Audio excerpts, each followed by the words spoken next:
Breaking news, a search for two possibly armed teenagers. We'll take you live to the neighborhood where police are searching. Protecting undocumented students.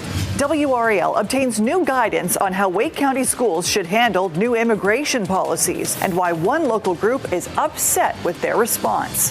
Then stopping the spread. The food cost spike still to come if it isn't contained quickly. Cold weather is on its way out when we could be flirting with 70 degrees, plus our next chance for some much needed rain. We start tonight with the ripple effects of President Trump's crackdown on immigration starting to reach North Carolina now. The Mexican consulate in Raleigh was packed today. Hundreds of people showing up or calling in to check on their documentation and making sure it's in order.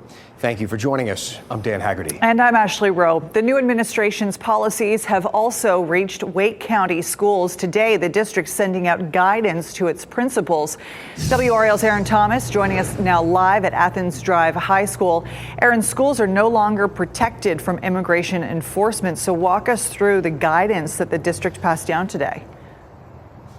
Yeah, that's correct, Ashley. So in my hand, I'm holding this 7-page document of the guidance that was directed towards all the principals involved in Wake County schools. In a nutshell, it basically tells them that they have the right to deny access to any ICE agent that arrives here on school grounds unless they have a judicial warrant. It also tells them to not attempt to block any ICE agents from doing their jobs.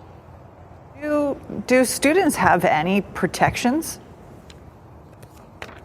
So Wake Schools was referring to a 1980s Supreme Court of the United States ruling that basically says that all students have the right to obtain an education in the United States at public schools regardless of their immigration status. They also add that they would not ask a student at any time their immigration status or provide this information to an immigration official on grounds unless they had a subpoena. As you can imagine, there's a lot of fears amongst students and their families because the Trump administration recently rescinded a policy from 2011 from the Department of Homeland Security that deemed places like schools as well as churches as safe zones. Okay, so this new guidance has gone out. I'm curious, how are advocacy groups reacting to this guidance? Yeah, so we had the chance to speak with one group. They're the Education Justice Alliance. And in a nutshell, they say one of their policies, or one of their goals rather, is to break down the school to prison and school to deportation pipeline. We actually shared this policy with them today just to get their response. And one of the spokespeople were saying that they wish that the state's largest school district took a stronger stance rather than saying something that sounds procedural. Take a listen. We believe as an organization that all children deserve to learn in an environment where they feel safe and they feel supported.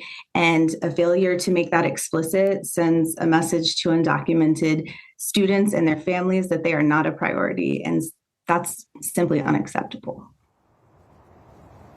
Now, Wake Schools adds, and they shared with families today online saying that they want to comply with all federal and state laws and ensure that these schools are indeed safe spaces. They go on to say that there's no cases that they're aware of in which an immigration official arrived on school grounds unannounced.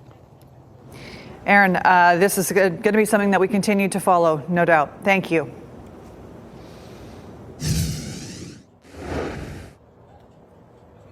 I'm Willie Danley in the WRAL Breaking News Tracker. I'm standing here on Durham Chapel Hill Boulevard where police and State Highway Patrol are conducting an investigation. You can look behind me. Police were looking for two juveniles who led state troopers on a chase. We do have confirmation that they have one of those juveniles in that state trooper vehicle right behind me.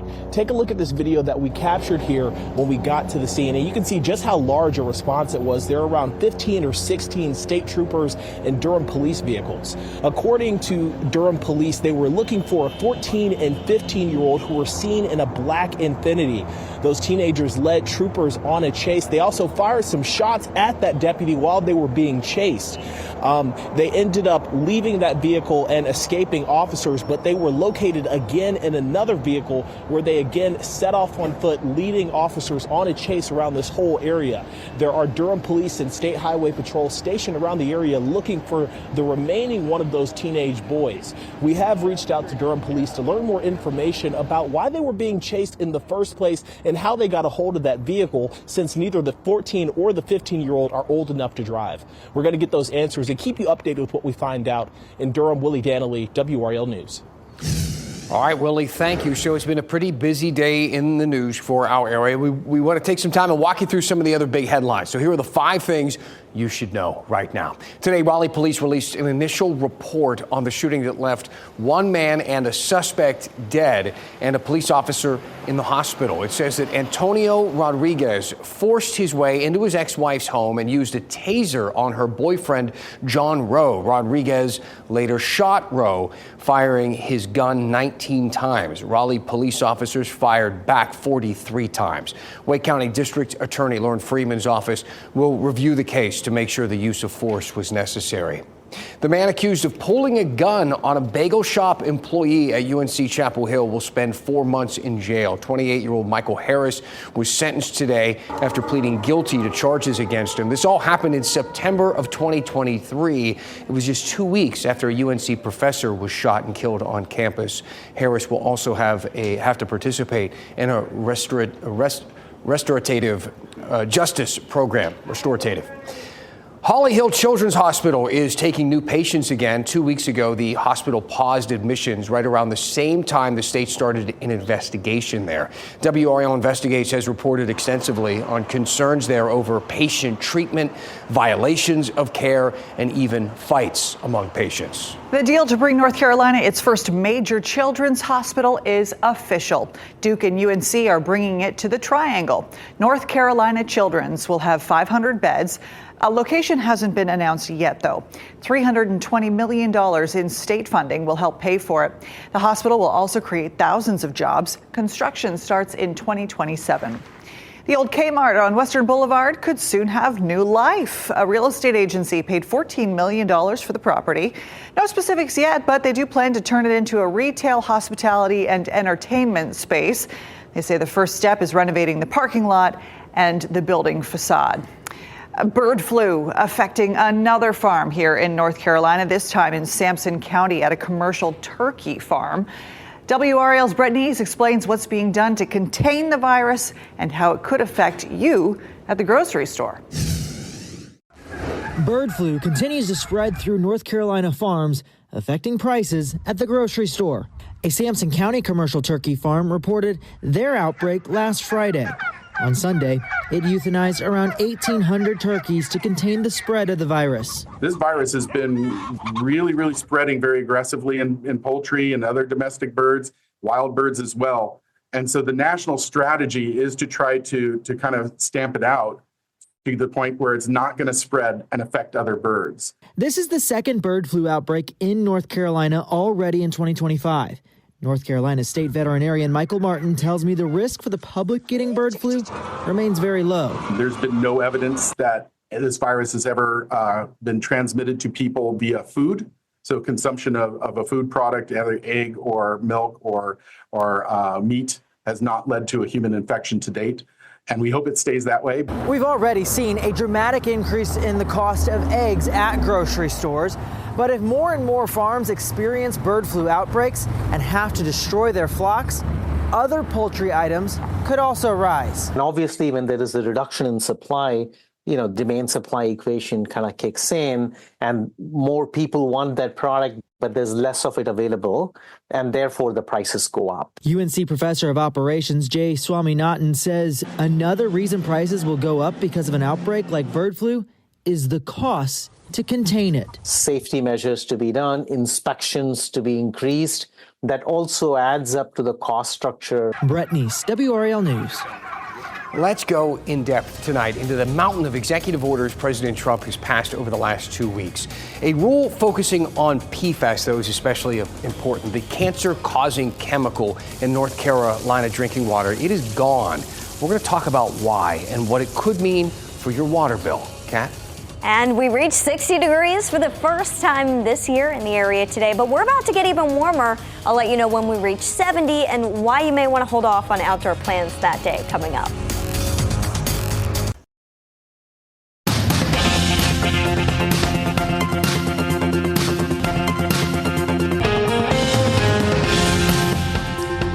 President Trump promised to make sweeping changes, and the first 2 weeks have been filled with a flurry of executive orders. I mean, just look at the picture here from last Tuesday. All those executive orders spread across his desk like one of those restaurants that give you too many menus. Tonight, we're going to focus on just one of those orders, though, that has a big, broad effect, particularly on our drinking water. So maybe you've seen the headlines. They've been everywhere today. Trump's halting of EPA limits on PFAS in drinking water, a tragic setback. Trump withdraws Biden administration plan to set discharge limits on PFAS in water. So they're talking about the limits on the companies that produce and dump cancer-causing chemicals into our waterways. And this halt on those limits is really just a small part of a much broader order that's impacting pretty much all federal government departments and agencies. So the order actually says this, quote, do not propose or issue any rule until a department or agency head appointed by the president reviews and approves the rule. So the administration calls it a regulatory freeze pending review. And it's one of a few freezes Trump has put in place. He ordered a hiring freeze of federal employees, you may remember. Today, he ordered a freeze on many federal grants and loans, although a federal judge did block that this afternoon. Essentially, he's trying to stop everything that the last administration was doing until he can get his people in place. It's simply a pause in most cases, but not with PFAS standards, because technically, the Biden administration never fully enacted it. So those rules for companies will go away entirely. The EPA withdrew the proposal. It's over. If you want it back, the new administration, the new head of the EPA would have to start from scratch. Now, this is a big deal because PFAS can cause cancer. And it's all over North Carolina. Each one of the dots on this map is a place in our state where the chemical was found in the water that people drink and bathe with and wash their produce with. WRAL did a whole documentary about this. It's called Forever Chemicals. You can watch it right now on the WRALdoc.com. It's worth your time. Trust me. It tells the story of people living along the Cape Fear River where PFAS levels have been extremely high. Some folks have to use bottled water for everything because the tap water simply isn't safe. You know, how has the contamination impacted your life? Terribly.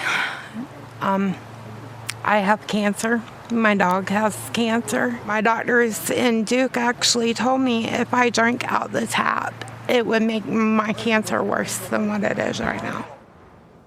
Now, look, some PFAS rules will stay on the books. Last year, the EPA passed some new drinking water standards, and that requires public water systems to monitor the PFAS levels and then to take action to reduce them if they get too high. But that can be very, very expensive, and that's something that you pay for, right? Not the companies producing the chemicals and dumping them into the waterways. You're paying it. They dump them.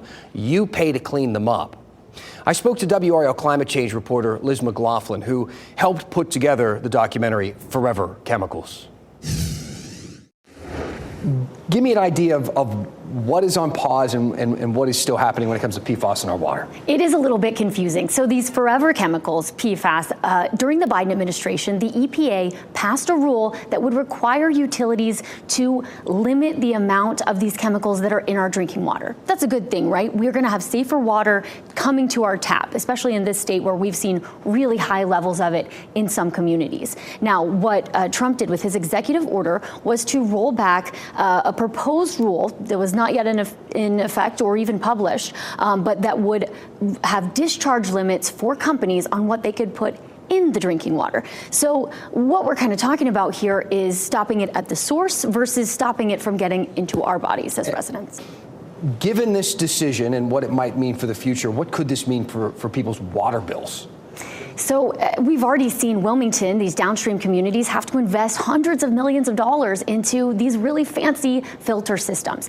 And here, just in our area, we know Fayetteville, Burlington, for example, have really high levels, and they're going to have to get one of those big fancy filters as well. But there are some communities that are on the cusp. Looking at Durham, they're at about 4 parts per trillion, which is the federal limit. They're right there at the cusp. Now, if we could limit some at the source, there's less in the water to begin with before they have to filter it out. That could mean the difference between a $100 million system that's going to be on our water bills or not. What is the state doing right now? Basically, it's really hard to get that passed. Now, they are working on a minimization plan that could improve some tracking of this. They are really gathering a lot of data, so we know more about how much is in the water, but there's no clear path forward yet on really stopping it at the source. When it comes to our efforts with clean drinking water, is that enough for filtration and going after these companies, or is it not enough to move the needle? Do we need to be thinking bigger?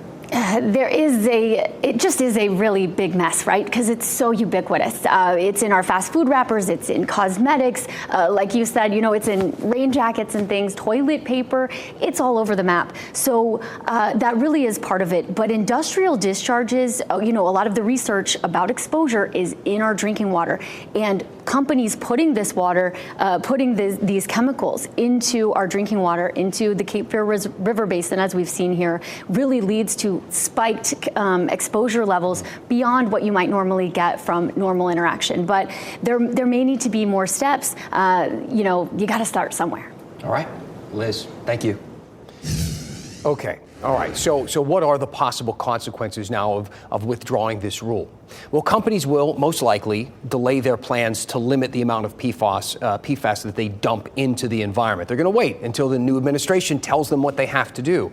But during that pause, the PFAS levels will continue to rise in our drinking water, putting the pressure then on the utility companies. Should they wait? Should they pull the trigger and install those expensive filtration systems before the PFAS limits cross that federal threshold? The new administration could start the process all over again with the same goal in mind, but that could take years. When Trump announced Lee Zeldin as his pick for the EPA, he wrote that he will maintain, quote, the highest environmental standards, including the cleanest air and water on the planet. And when Zeldin accepted the nomination, he posted, "We will restore U.S. energy dominance, and we will do so while protecting access to clean air and water." That is what they said, or what they wrote. We'll have to wait to see what they do. Let me know what you think about this. What other executive orders are you interested in? Do you want us to take a look at? Tell me what is on your mind, and we'll go in depth. Talk about an order that relates to all of us, right? Our drinking water we all need. We have had an absolutely beautiful day. I was walking the dog's cat this afternoon, and I just thought, oh, a taste of spring. Here we go. Let's keep it going. Tomorrow, it's going to be even better. You're going to be even happier when you step outside tomorrow. I'm here with some good news for your 7-day forecast this week. I told you yesterday that we had almost entirely 60-degree days on our 7-day. Well, today we added a couple 70-degree days. So get ready for our taste of spring this week. Our southwest wind kicked in today. That's helping to drive up temperatures. Still 50 degrees right now. Beautiful night at the downtown Cary Park. We had 60 for the high today. The normal high is 53. We're about 15 degrees above normal tomorrow. 67 the high. A cold front passes tomorrow. It'll be windy when the front passes. And then even behind the front, it's still 60. So it's going to stay pretty nice in terms of temperatures. Friday 70 does come with rain. So just let me warn you of that. But hopefully you can get outside before the rain gets here. And then over the weekend, a little bit more uncertainty with the weekend temperatures. But at this point, we're leaving highs in the lower 60s. Let's take a look at Friday. It's going to be breezy and warm ahead of the front. But a windy day, but that southwest wind helps us jump up to 70 for the high. If you head out early in the day, you're going to have a much better chance of getting in your walk or jog or dog walk, whatever it is, before the rain gets here. The best chance looks like it's going to come during the evening hours. At this point, models aren't very enthusiastic about the energy in the atmosphere, but as you get to those spring-like temperatures and setups, we'll watch to see if any thunderstorms would be possible. At this point, we're leaving that out, though. Futurecast for tomorrow, here comes a front. It doesn't start to cool us down, though, until Thursday. And I used the term cool down pretty loosely. 60 degrees, not bad at all in the sunlight. Once we get to Thursday night, the clouds start to roll in. And then here comes our next front. This is what brings that potential for showers on Friday. With it, it looks like it may swing throughout the afternoon, evening, and early night hours, but it may end up being a fairly narrow band. It doesn't look like it's going to bring a whole lot of rain to the area. Generally speaking, about 1/4 of an inch. I think some of those half-inch totals are optimistic, maybe best case scenario with this setup, but we'll watch those numbers for you as we start to get in the high resolution data. Tomorrow should be a gorgeous day, town by town, 63 in Roxborough and South Hill, 65 Durham and Rocky Mount, 67 for Raleigh, and 68 degrees in Fayetteville. All around a gorgeous day. Hopefully this 7-day forecast makes a lot of people smile. I know a lot of people are looking forward to thawing out a bit this week. 60s and 70s across the board. We have no more freezing nights on our 7-day forecast. Even early next week, 71 degrees on Monday. Here's the thing though, don't get too used to this kind of weather. Winter is not over yet in North Carolina, but enjoy some of the milder temperatures in the meantime. We will. Thank you, Kat. One last thing. Did you see the writing in the sky today over Wake County? What it said and who put it there after the break.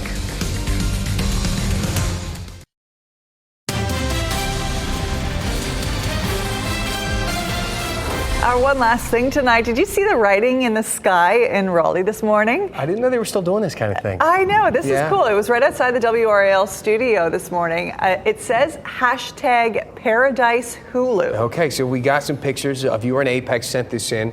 The message says, read between the lies. Kind of creepy a little bit.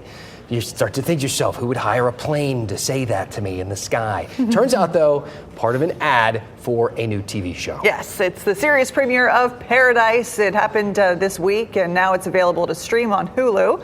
The promotion and the sky writing has popped up around the country. It's been seen in New Jersey and New York. So they're like, no, we don't want to do billboards anymore. We want to do... Why? Yeah, use the sky. Yeah. Thanks for making WRAL your choice for local news. Our next newscast is at 10 o'clock on Fox 50. And back here on WRAL at 11. We'll see you then. Have a great night. Keep watching WRAL News over the air Channel 34 and Spectrum Channel 1257.